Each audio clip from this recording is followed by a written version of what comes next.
Hey, you want to watch an episode of Charmed with me?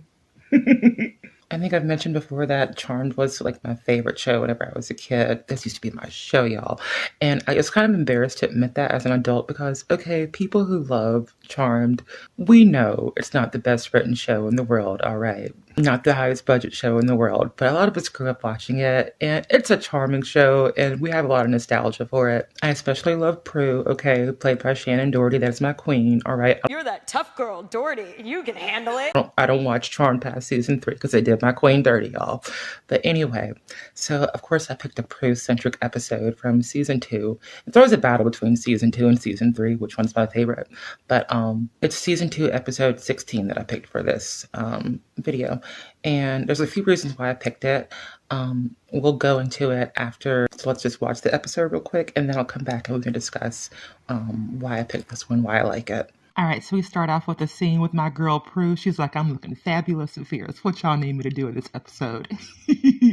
So she's applying for a job at like the most 90s photo shoot I've ever seen in my life. It's for a magazine that the show made up. And even though Prue is this really great photographer and the guy from the magazine is really impressed with her pictures, he's also kind of making her second guess herself and like making her feel like she has to prove herself. And I feel like this is kind of a little foreshadowing for the rest of the episode. Took a detour from shutterbugging, did you? If you like my work, that should be enough. I mean, you're hiring me, not my resume. You want a shot? Get me a better one of Maggie Murphy. She's going to be featured in our St. Patty's Day issue. Up until 3 months ago, she was like a saint, helping the homeless, volunteering, charity. Then, like, overnight, everything started going bad for her. I want to see the inner Maggie in your photograph, and I want to see it by 5 o'clock today. Or don't bother coming back. So this leads us to a character named Maggie, who is played by Amy Adams. We learn that the reason Maggie has been having this string of bad luck that everyone somehow knows about is because she is actually being manipulated by this episode's Demon of the Week. He's trying to manipulate her into basically self-deleting. What am I doing? This isn't me. Yes, it is. It's all my fault. Car accident. The fire. My brother's death. I hurt the ones I love. Side note, this show's whole shtick is that the demons, the bad people of the world, they just don't see it for the good people, all right? So they're always doing crazy stuff, trying to kill all the good people so they can take over the world and reclaim it for evil. And for this to be their whole thing, okay, they're like really bad at it. Like, watch the Cole Turner storyline from season 3. At first, you and your sisters thwarted my attempts, even when I went back in time to destroy your line on All Hallows Eve. That was you? He's like doing all this crazy shit trying to kill them. I'm like, sir, was all of that really necessary? Okay, you know you could have just like snuck in their house while they were sleeping. It did not have to be this hard. Anyway, the Prue pulls up in her Miata, okay, her little 90s dream car. That car was her secret weapon. And she definitely smoked about 5 or 6 Marlboro Lights on the way there. Okay, that's what 90s women used to do. She gets out of that Miata like, baby, I don't know what's going on over here, but I'm about to clear all this mess up. Maggie? Maggie, no! Maggie, just wait, don't. Where did you come from? How do you know me? Maggie, please, I can help you. Nobody can help me. So next it cuts to the fucking bullshit-ass replacement theme song that they started using when this show lost its own music rights. So we're going to pretend that didn't happen, and we're going to watch a little bit of the original theme song. Oh my god, that makes me so happy. Okay, so we cut to the police station, and y'all, I feel so bad for Amy Adams. She is going through it in this show. This fucking bald-ass man from The Mummy, he has her mind so messed up that she's scared to even walk in the police station. She's thinking she's gonna like slip on a banana peel and set off somebody's gun or something, because that's one of his powers, as he can interfere and make her cause accidents. Which just, how miserable and bored you have to be to do that to somebody. Like, sir, get a life. But anyway, the thing that gets me about the scene is how Daryl keeps saying like, he's saying like, I'm more concerned about you hurting yourself. And I get that, but like, are you actually hearing what she's saying? Like, she's telling you what the problem is, that people keep getting hurt around her and she doesn't know why. Okay, but Daryl didn't start actually listening to what she was saying until she mentioned Prue. Okay, quiet as it's kept. This is my little conspiracy theory. I totally believe that Daryl had a thing for Prue. All right, I clocked that in season 2, episode 1. All Amy Adams had to do was mention the angel that saved her, and Daryl was like, what's she look like? Okay, he already knew who she was talking about. Anyway, now we cut back to Prue back in the house, and you can see on her face when she walks in the house, she's like, I know I'm fierce and I drive a Miata and everything, but I just feel like something's wrong. I don't feel like I gave all of what was supposed to be gave back at Amy Adams' house. I feel like she still needs my help. Okay, that's the look on her face. So that's when Daryl calls, and he's like, yo, so this woman that looks like Amy Adams, she just said that the angel saved her. Was it you? And she's like, yeah, it was me. Daryl, is Maggie all right? It's not for me to say. We have to send her over to psych for a mandatory 72-hour stay. Oh, I'm so sorry. Poor woman. It's like she's snake bit or something. Where are you going? I'm gonna go see Maggie. Something tells me that I may have stopped her, but I certainly didn't save her. Meanwhile, we cut to Piper and Leo. He's so fun. But the only reason I bring up this scene is I just think it's funny how he's sitting there staring at her ankles and getting like turned on. Like you can tell that he is not from this century. How many swizzle sticks? Who's counting? But that has nothing to do with the rest of this episode that I'm talking about. Anyway, back at the police station, this asshole is still causing chaos, making Maggie spill her coffee and knock over water jugs. I wish you would go back to Egypt. Okay, go back to your pyramid, sir. Leave this woman alone. You take that elsewhere. Don't bring that here. So Prue comes in. She's got her keys to her Miata in her purse with her Marlboro lights. And she's like, I'm not having none of this. Okay, I'm going to cast a spell, take away Maggie's bad luck. Okay, we're not having this. But the mummy man, she doesn't know that there's a demon behind it. So the mummy demon, he sees her cast a spell. And he's like, oh, pump all of your brakes. He puts the spell on her and makes this woman crash her Miata. Oh, no, he didn't. Luckily, they're both okay, but Prue feels really bad about Phoebe getting a head injury. Baby, I'm so sorry. Prue, it's okay. It was an accident. It wasn't your fault. Yeah, but you know what? I should have been looking. I mean, I always look first. At least I didn't put you in the hospital this time.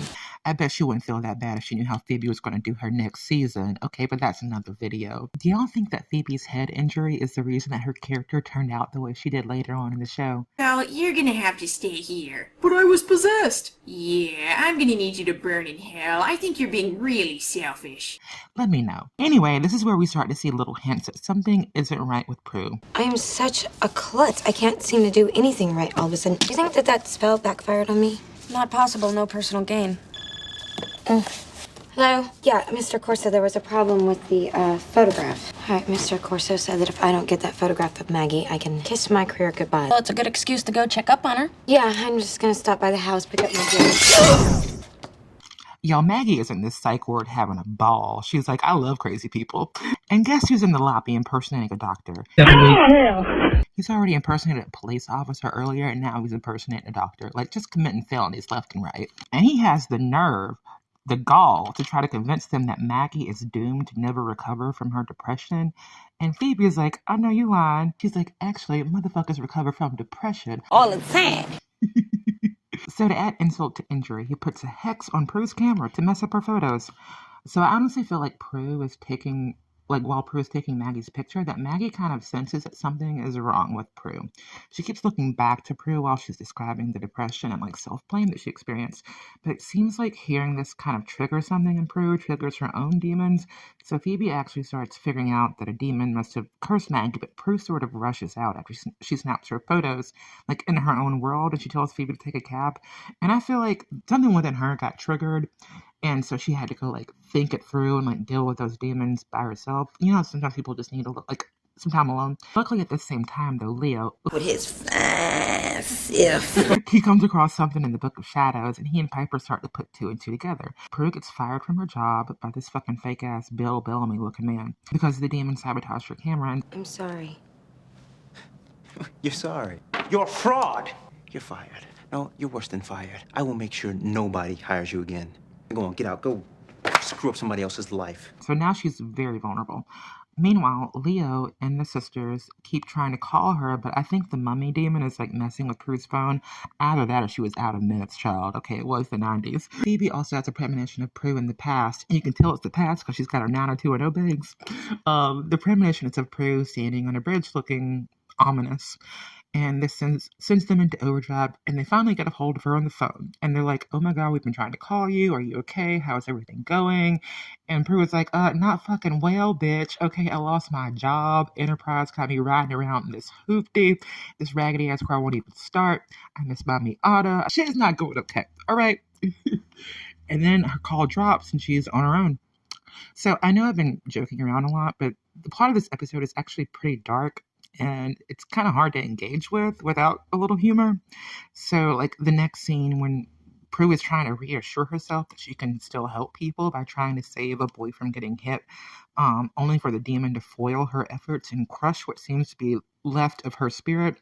It's dark. It's hard to watch. It's okay. No need to be afraid. I know what needs to be done. It's the best thing. The best thing for everyone. It's something I should have done a long time ago. That's why I especially love the scene where the sisters show up and they, just in the nick of time, and they like help her to see that this is a demon behind this. The dark thoughts she's been having are just manipulated thoughts. It's not really her. So together they turn around and tell that demon mummy man to go to hell.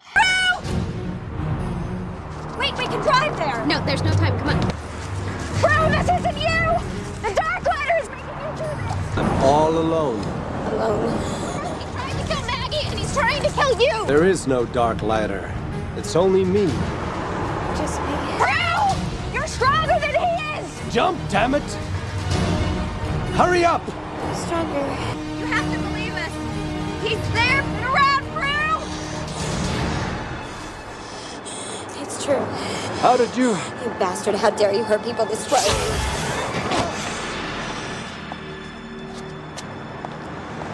You'll jump for me sooner or later. I haven't lost anyone yet.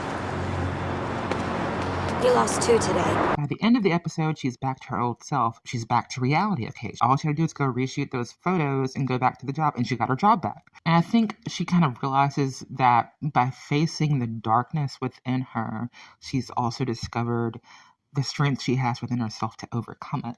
So that's why when her sisters ask her at the end of the episode, they're like, "Bitch, is you sure you okay?"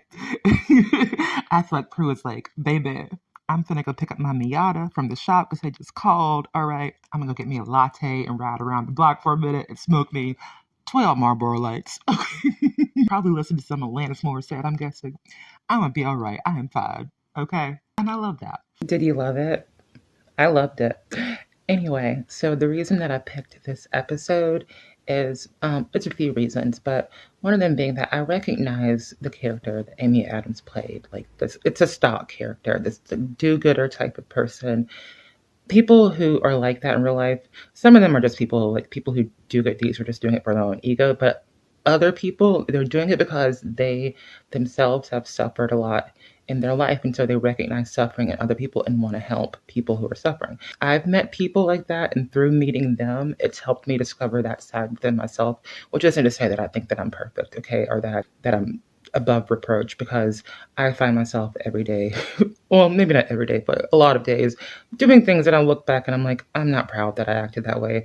So it's something that I'm still working on, but I admire it in other people, and I recognize this. And to me, it's no surprise that this character is dealing with an issue like depression and self-deletion, that sort of thing. Charm's never good at being, subtle. So, but it's obvious the demon in the episode is a metaphor for the demons we go through in our own heads. And there is like a balance between being someone who is very compassionate to others, because like there's a darkness to it. I don't know how to explain it, but I feel like I've seen this before. We all have within us what ContraPoints refers to as the darkness. The darkness is my name for what I consider the highest form of comedy. You take your own worst feelings, traumas, and anxieties and twist them into a source of pleasure. The darkness is Richard Pryor running down the street in flames because he set himself on fire in a coke-fueled psychosis. If you can make these low points funny, then you're gonna be okay. You're gonna survive. And I swear to God, I'm not getting paid to plug ContraPoints, by the way. I just really like her stuff. I think she's really smart. And she makes some good observations. But we all have a darkness within us. And some people are better at hiding it than others. But I feel like running from it and pretending that it's not there isn't healthy. And also, like I said before, confronting it helps you to find strength within yourself, the strength to overcome your own darkness, or to deal with it in a healthy way. And that's, to me, is what a lot of this episode is about. I'm going to try to keep this all brief because this isn't scripted. So you can, if you want to have a little fun, feel free to take a shot every time I use the word like. But what was it that I wanted to say? Oh, I feel like through suffering, like that is one way that people learn to be more loving to others. And what's interesting, when you experience genuine love from another person, it helps you to love yourself. That's why I think it's really important to work on your shit so that you start to love yourself more, and you can start to, through loving yourself more, you are able to be more open and loving towards others, the way that this character is in this show. And the way that also Prue is, I think that this character recognized a lot of herself in Prue. It's something that we can all do for each other as human beings. And what's interesting, I was actually reading earlier that being kind to others or doing something nice for someone, it releases oxytocin in your brain. Like it feels just as good to do something nice as it does to have someone do something nice for you in a roundabout way. That's why I chose this episode. And also, it's a Prue episode, and we love Prue episodes. So that's it. Everyone have a great day, and hopefully I inspired at least one person to go binge watch Charmed. I know that's what I'll be doing later. But anyway, bye y'all.